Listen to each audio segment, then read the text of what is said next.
ప్రమాదకర స్థితిలో ఉన్న ఆరుగురి ప్రాణాలు కాపాడడానికి 15 ఏళ్ల బాలుడు సాయి చరణ్ చేసిన సాహసాన్ని ముఖ్యమంత్రి రేవంత్ రెడ్డి ప్రశంసించారు.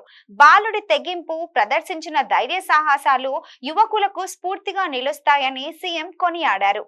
ఈ నేపథ్యంలోనే ఆదివారం బాలుడి కుటుంబ సభ్యులను ముఖ్యమంత్రి రేవంత్ రెడ్డి తన నివాసంలో కలిశారు. ఈ క్రమంలోనే ముఖ్యమంత్రి బాలుడిని సన్మానించారు. కాగా రంగారెడ్డి జిల్లా షాద్నగర్ నియోజకవర్గం నందిగామకు చెందిన సాయి చరణ్ ఇటీవలే 10వ తరగతి పూర్తి చేశాడు. ఈ నెల 26వ తేదీన షాద్నగర్ నందిగాంలోని స్థానిక ఫార్మాస్యూటికల్ పరిశ్రమలో అగ్ని ప్రమాదం జరిగింది. తన స్నేహితుడి తల్లి అదే కంపెనీలో పనిచేస్తుండటంతో అగ్ని ప్రమాదం వార్త తెలియగానే సాయి చరణ్ అక్కడకు చేరుకున్నారు. ఈ క్రమంలోనే అక్కడ 4వ అంతస్తులో చిక్కుకున్న కొందరిని రక్షించాడు. ఎమ్మెల్యే శంకర్ 5,000 రివార్డుగా ఇవ్వగా తీసుకోవడానికి బాలుడు నిరాకరించినట్లు తెలిసింది.